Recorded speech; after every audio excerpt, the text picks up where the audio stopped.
All right, I'm here with Eri Zohar. How you doing, buddy? Good, sir. How are you? Freshub Yeah. is your company. What It does is. Freshub do? So, we bring retailers, supermarkets into the kitchen. Okay. So think about, you're in the kitchen, your pasta is running out. You want to make sure you don't forget to order pasta next time you order from, Peapod, your favorite supermarket. Mm-hmm. So we enable you to add pasta into your shopping cart right from kitchen appliances. Okay. So it could be from an oven. It could be from all those smart screens coming up now by the Google and Amazon type screens. Oh yeah, there's so many. The Echo has the video now and everything. Exactly. Yeah. And then Lenovo with Google, and, Yep. and then JBL, and Facebook just announced actually this week that they're coming out. So yeah, it's exploding. Wow. And once they jump on, it's like everybody. Yeah. Facebook is So incredible. I love this idea. It's a software for the hardware then. Exactly, we're right? just a software company. Yeah. We're like a platform, so we integrate into the supermarkets. We put our front end inside the devices, the appliances, Right. and we make that connection. Is that recipes as well, or is it just ordering of the food? We don't do any recipes. Okay. Just the commerce part. Right. Yeah. We call it smart kitchen commerce.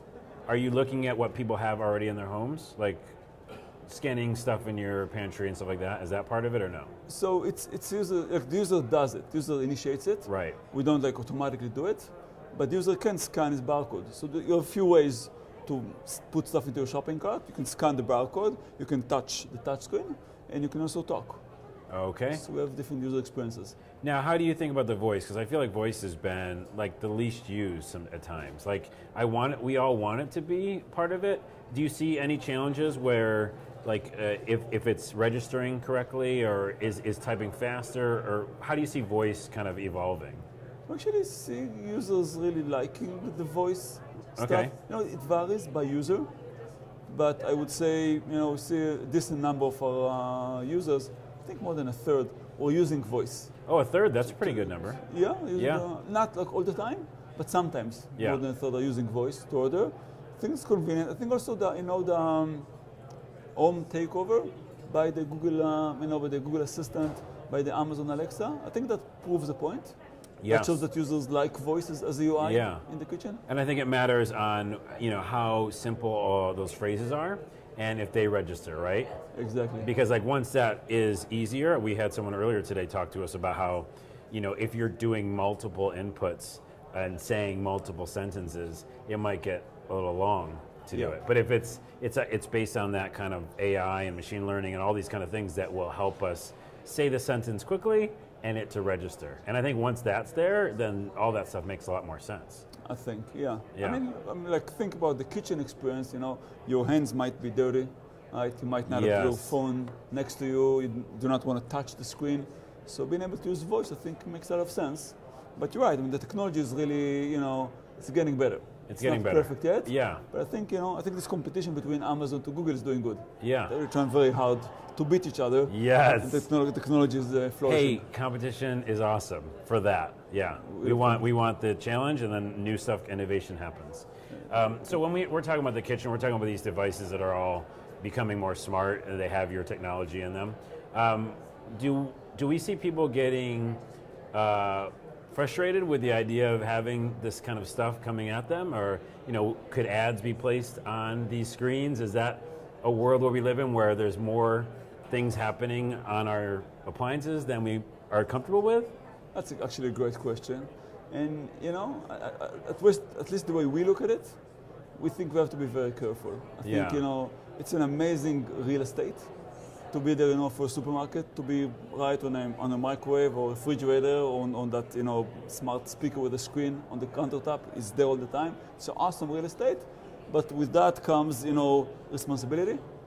So I think we have to be very subtle. Yeah. So I think we have two things going for us, which is why consumers really like us, because we've been running and consumers really like us. I think it's because of two reasons. Number one, we're very careful, so not showing any big exploding ads, just like little, coupons, savings, but it's always very mild, so not to be in front of the consumer. Number two, I think this industry, the grocery shopping industry, it's an industry in which consumers really are very open to ads. They're kind of already expecting it. Yeah, you want to see the specials in the Yeah. supermarket. Consumers really like to buy you know, at any given point in time, 10% of the products are in sale in a given supermarket. Consumers really tend to follow those discounts, so they really want to know about the discounts. Yeah. Well, that's actually a very big benefactor then. Yeah, we're kind of, it's like hardwired to realize like, oh, I want a sale. I want to scan my card. I want to get the discount. And so if you're just showing it to me, I'm less to be angry about it. Exactly. Yeah. Exactly. And the way we look at it, we don't invent anything. We actually mimic what exists today. Right. So we come in, you know, the supermarkets we work with already have a website and an app on the smartphone, so we add an additional touch point. So now you can put stuff, you know, to the same shopping cart via your computer, via your smartphone, or via that screen in the kitchen. Yeah. And so the user experience is pretty consistent.